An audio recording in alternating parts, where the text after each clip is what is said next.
لە ئەستۆدیۆ میانداری بەڕێز دکتۆر پەروێز ڕەحیم شارەزای پەیوەندیە نێودەوڵەتیەکان و پسپۆڕی ئاسایشی نێودەوڵەتیمان کردووە. دکتۆر بەخێر بێن. سپاس. دکتۆر سەرۆک وەزیران مەسرور بارزانی لە کابینەی نوێمی حکوومەتی هەرێمی کوردستاندا پێگەی هەرێمی کوردستانی لە ئاستی نێودەوڵەتی بەکوێگەیاند؟ دەزانی ساڵی 2022 بە تایبەت ساڵێکی زۆر گرنگ بوو بۆ هەرێمی کوردستان. یعنی لە ئەو پەیوەندیانەی کە بە شێوەی کە لە نێوان ئەکتەرێکی نادەوڵەتی وەشی هەرێمی کوردستان و ئەکتەرە دەوڵەتیەکان هەبوو، ئەمە سەرنجڕاکێشە. ئەمەش بەش بۆ دەبسەن هۆکارێک دەگەڕێتەوە. یەکەم ئەم بارودۆخەی عێراق کە هەرێمی کوردستان لە پاشەوەی کە هەڵبژاردن کراوە ئەو ملبلانی و بارگرژیانە کە ئێمە بینیمان لە ئەو ناوەندا با بڵێن شیعیە ئەو ملبلانیە دەرکەوت کە هەرێمی کوردستان دەتوانێت بەڵانسی هێز بۆ دروستکردنی حکوومەت و جۆرێک لە سەقامگیری تەنانەت دەگەر کاتی ببێنێتەکایەوە و ئەمە سەرنجی زیاتری ناوەندا نێودەوڵەتیەکانی ڕاکێشە کە دێمە سەری بۆ گرینگە. حاڵی دووەم پرسی جەنگی رووسیا ئوکراینیا بوو کە ئەمە لێکەوتەی تریە بوو کە لە شوێنی تر نابێ ئەمریکا و ئەوروپیەکان سەرقاڵ بکرێن. وەیەک لەو ناوەندانە عێراق بوو کە هەرێمی کوردستان لە ناو عێراقدا چ لە ڕووی جەنگی داعشەوە و چ فاکتەری دووەم مەسەلەی وزە بوو کە سەرنجەکان هاتە سەر ئەمە کە لە ڕووی وزەوە ئەوروپاوانە بە دووی بەدیلێکدا دەگەڕن یالانی کەم دەیان هەوێت لەو ناوچەدا سەقامگیریەک بوونی هەبێت کە ئاسایشی وزە. بۆیە ئەگەر وتەکان و لێدوان یان جۆری ڕەفتاری سیاسی حکوومەتی هەرێم بەگشتی و بەڕێز سەرۆکوەزیران بە نمونە وەربگرین لەم چوارچێوەیەدا دەخورێتەوە کە هەستیان بەم گۆڕانکاری و ئاڵوگۆڕە نێودەوڵەتیانە کردووە جگە لە تێبینەیەکی گشتی کە لە بارودۆخی ناوخۆی هەرێمی کوردستانەکەەوە خاڵی لاوازی هەرێمی کوردستانە ئەگە فرسەتە بێت بینە سەری ئەمە وای کرد بۆیە کە هەرێمی کوردستان هەنگاو باوێ و بۆیش دەبینین بربەستی زۆر گەورە و هەڕەشەی زۆر گەورەش دروست بوو لەسەر هەرێمی کوردستان. تەنانەت کارگەیە گەیشتەوە چەند جارێک هەڕەشەی ڕاستەخۆ لە هەرێمی کوردستان بکرێت بە پاساوی جۆرا و جۆر، بەڵام بەگشتەکەی ئەگەر یەک قوڵ دەبێەوە ئەمە هۆکارە سەرەکیەکە نییە. ئەمە وای کرد پێگەی هەرێمی کوردستان لە معادلاتە بەرز بێتەوە لە پاڵ هیندێک گۆڕانکاری کە لە وڵاتانی ئەوروپی کە ڕاستەوە تونڕەوەکان هاتنە سەرکار. جا ئەلی لە خاڵە گرینگە کە ئەمە لەوانەیە بینەر یا بیسەران ینی زۆر بە وردی نەپڕژابنە سەری کە پێویستە لێرە جەختی لەسەر بکەینەوە کە بۆ ئەمانە کە خەریکە وەبەردەوامیشە بەپێی بیالانی کەم بۆ ماوەیەکی تر کە ئەم ڕاستەوانە دێنە سەرکار بۆوان پرسی دموکراسی و مافی مرۆڤ کە ڕۆژێک لە ڕۆژەکان کوردستان دەیەویست یان ویست بووی یان تەنانەت لەم ڕێچکەیەوە پەیوەندەکانی خۆی پتەو کرد بوو. ئێستا ئەم ئاڵوگۆڕە ڕوویدا پرسی تر و بابەتی تر گرنگ کاتەکایەوە. لێرە ئەم پرسانە پرسی ئابوورین، پرسی جەنگی دژە تێرۆرا و پرسی وزەیە بە تایبەت. هەرێمی کوردستان بەم هەوڵدان بۆ هەستانەوە خۆبژگیویە یان پشت بە خۆبەستنە ئابووریە ئەمامە خاڵەکەیە زۆر گرنگە کە نەبێتە بار بەسەر هاوپەیمانەکانی. ئەمە وا دەکات لە ئاستی هاوکێشەکاندا جگەلەوەی پێویستی کەمتری دەبێەوە ژێر کەمتر دەکەوێتە ژێرکاریگەری دەتوانێت پەیوەندەکانی بەرەو پێشەوە بەرێ. ئەمە ڕەبتی بە سیاسەتی با بڵێن حکوومەتی هەرێمی کوردستان هەیە. سەڕای گلەیەکانیشی کە لێ دەکرێت بۆ نمونە گلەیی دەکرێت کە بەرزبوونەوەی ئەم ڕێژە باجە گوشاری لەسەر ژیانی هاوڵاتیان دروست کردووە. ئەمە لەوانەیە ڕاست بێ لە شوێنی خۆیدا، بەڵام لە ڕووی استراتیژیەوە هەنگاوەکە دروستە. لە ڕووی استراتیژیەوە لە هاوکێشە نێودەوڵەتەکان تۆ زیان دەکەی ئەگەر تۆ ناتوانانی وەکی ڕابردوو کە بودجەیەکی دڵنیاییت بۆ دەهات ئەم پارەیە سەرفکەی. بۆیە بچووکردنەوەی حکوومەت لە ڕووی خەرجیەکان کەمکردنەوەی خەرجیەکان ئەمانە هەموو ڕەبتی بەو پەیوەندی نێودەوڵەتی و هاوکێشە جیۆ سیاسیانی ناوچەکە هەیە و هەوڵدان بۆ بەستنەوەی ئاسایشی وزە لە هەرێمی کوردستان بە وڵاتانی با بڵێن ئەوروپایی و جۆرێک بەستنەوەی ئاسایشی ئەم وڵاتانە بەخۆتە جگەلەوەی کە ئەم ترافیکە دیبلۆماسی کە بینیمان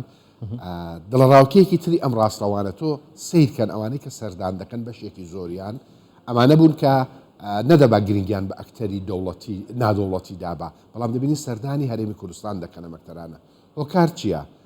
بۆوان پرسی سەقامگیری و ئاسایش گرنگە. هەرێمی کوردستان ئەکتەرێکە کە ڕەهەندی ئاسایشی هەیە تا ئێستا بۆوان لە جەنگی دژە تیرۆر و مەسەلەی پەنابەران. بەرزترین ڕێژە بە ساڵی 2022 بەراورد بە ساڵەکانی پێشووتر جا بەهۆی کۆڕۆناوە بۆ یان هۆکاری تر کە داوای پەنابەریان لە ئەوروپیەکان کردو لە دەوڵەتانی ئەوروپی. ئەمە جۆرێک ترس و دڵڕاوکەی لە ئەوروپا جگە لە پرسە ئابووری و ئەم قەیرانێکە گیرۆدەی بوونە لە عینی کاتدا دەزانن ئەگەر ئەم ناوچەیە ناسەقامگیر بێ شەپۆلێکی تر دروست دەکات. بۆ ئەو وڵاتانە لە گوتار و دیسکۆرسی ئەم پارتە سیاسی و لایەنە ڕاستڕەوانە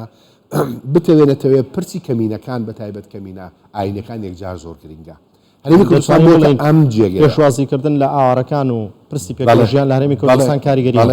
بەڵێ ئەمە یەکجار زۆر گرنگە بووان بۆیە دەبینی کە سەردان دەکەن جگە لە تاوتێکردنی پرسەکان سەردانی ناوەندە ئاینەکانی خۆیان دەکەن بۆیان هێشتا گرنگە چکە دەبێت خوێندنەوەمان بۆ سیاسات تێگەیشتن و دیسکۆرسی ئەم هێزانە بێ. هەرێمی کوردستان هەستی بەمە کردووە لە ڕووی ئیستراتیژیەوە کاری لەسەر دەکا و ئەمە زۆر گرنگە بۆیە دەزانێت ئەم گۆڕانە لە ئەم وڵاتانەوە بۆ ماوەیەک جۆرێک پارادایمی سەربازی لە هاوکێشە نێودەوڵەتیەکان زاڵ بووە لە پاڵ ڕەهەندی ئابووری و وزەوە لە پاسەت نایان هەوێت سەرقاڵ بن ئەوان جارێکی دیکە ئەوەی کە دەڵێن پۆستاڵەکانیان لەسەر ئەرزی بێتەوە بۆ ڕۆبوورەوەی مەترسیەکان پێگەی هەرێمی کوردستانی بەرز کردووە. بۆیە سیاسەتی ناوخۆیی لە هەرێمی کوردستان ئەگە ڕێچکەیەکی دروست و ئیستراتیژی و دوورمەودای هەبێ لەوانەیە ئێمە قازانج دەکەین لەو هاوکێشانەی کە ئەگەر ئاگادار نەبووین بە زیانی ئێمە دەشکایەوە ئەماڵ و گۆڕانە. پرسیەوەی کە تا ئێرەمان هێناوە چی بکەین لەمە زیاتر بکەین و پێکەکە بێستر بکەین و پێنجەکانمان بچێتە ئاستێکی باڵاتر و زیاترەوە واروەها پرسی ناوخۆ ناکۆکی نێو ماڵی کورد تا چەند کاریگەری هەیە لەسەر پێنجەکان لە دەرەوە. یەکەم شت کە چی بکەین لە ناوخۆوە دەست پێ دەکات هەموو ئەو هاوکێشانە دەڵێن بە مەرجێک تۆ ئەمە بەردەوام دەبێ بە مەرجێک ئەوان وەکی ئەکتەرێکی گرنگ حیسابت بۆ دەکەن کە لە ئاسی ناوخۆ ئەو با بڵین کێشە ئەو ئاریچانەی کە هەیە تۆ بتوانی ناڵم چارەسەر وشەیەکی زۆر دەخیق نییە لە زانستی سیاسەتدا دەڵێن بەڕێوەی بەری وانە ناکۆکی هەر دەبێت لە نێو ئەحزابی سیاسی بڵێ ناکۆکی نەبێ ئەمە بوونی نیە لە هیچ شوێنێک لە ئەوروپاشەیە لە وڵاتانی بەڵام ئەمە نەگاتە ئاستیەوەی کە بەرژەوەندی باڵاکانت و بەگشتی ئێمە کە پێی دەڵێن ئاسایشی نەتەوەیت بخاتە مەترسیەوە ئەمە یەکجار زۆر گرنگە دووەم پرسی سەقامگیریە بڵێن بەڕێوەبرنی کێشەکان گرنگترە بەڵێ گرنگتر نییە دەزانی واقعە ئەمە واقعیترە ئەمە زۆر میسالی نییە کە تۆ بڕات بەوەی هەبێت کە کێشەیەکت نابێ ئەو تۆ بەڵام تۆ دەبێ یادی بەڕاستی پارتە سیاسەکان بەگشتی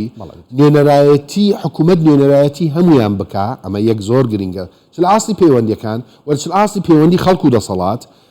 ئەمە زۆر گرنگەوە دووەم لە نێوان خودی پارتە سیاسەکان چونکە واقعێکی سیاسی لە ناو هەرێمی کوردستان هەیە تەنانەت جوغرافیش هەیە کە ئەمانە ڕنگدانەوەی لەسەر هێز و توانا و پەیوەندیەکانی تۆ دەبێت تەنانەت دابەشبوونی سەرچاوە سروشتەکانیش دەتوانێت کێشەت بۆ سازکە کاتێک تۆ کێشەی سیاسی هەبێ هەموو ئەمانە هێز و پێگەی تۆ لە بەرامبەر بەغدا لاواز دەکا کاتێک تۆ لە بەرامبەر بەغدادا لاواز بووی دڵنیابە لە هاوکێشە نێودەوڵەتیەکان حسابت بۆ ناکەن ئێمە بۆ لە سەرەتایی با بڵێن گفتوگۆمان باسم لەوە کرد کە تۆ لە بەغدا توانیت بەهێزەوە بێت چکە لایەنەکانی تر پرش و بڵاو بوون و تۆ بەشداری تۆ وای کرد ئەم کابینەیە پێک بێ چکە پرسیارە بۆچی ئەمریکا وڵاتانی ئەوڕۆپی ڕازی بوون سەدر مختدا سەدێکە براوەی هەڵبژاردنە بکەوێتە پەراوێزە ئەو هێزانەی کە بە نەیاری خۆیانیان دەزانی بە نزیک لە ئێرانیان دەزانی حکوومەت پێک بێنێ ئەمە پرسی جوهریە کەواتە پرسەکە لە ناو خۆڕا دروست دەکات یەکەم لە ناو حیزب و دووەم جووری پەیوەندی دەسەڵات و خەڵکیش تۆ یەکجار زۆر گرنگە کە ئەگەر کۆمەلگەیەک بێ کە چەند کێکەیە ئاسایشی حکوومەت ئاسایشی سیستەم بە ئاسایشی خۆی نەزانێ ئەلێرە قەیران و کێشەکە دروست دەبێ ئەمە یەکجار زۆر گرنگە لە هاوکێشە نێودەوڵەتیەکاندا. بەڕێز دکتۆر پەروێز ڕەحیم شارەزای پەیوەندی نێودەوڵەتیەکان و پسپۆڕی ئاسایشی نێودەوڵەتی پەیوەندی نێودەوڵەتیەکان سوپاس لە ستودیۆ ئامادە بوویت سوپاس بە شرۆفەکانت بەخێرات.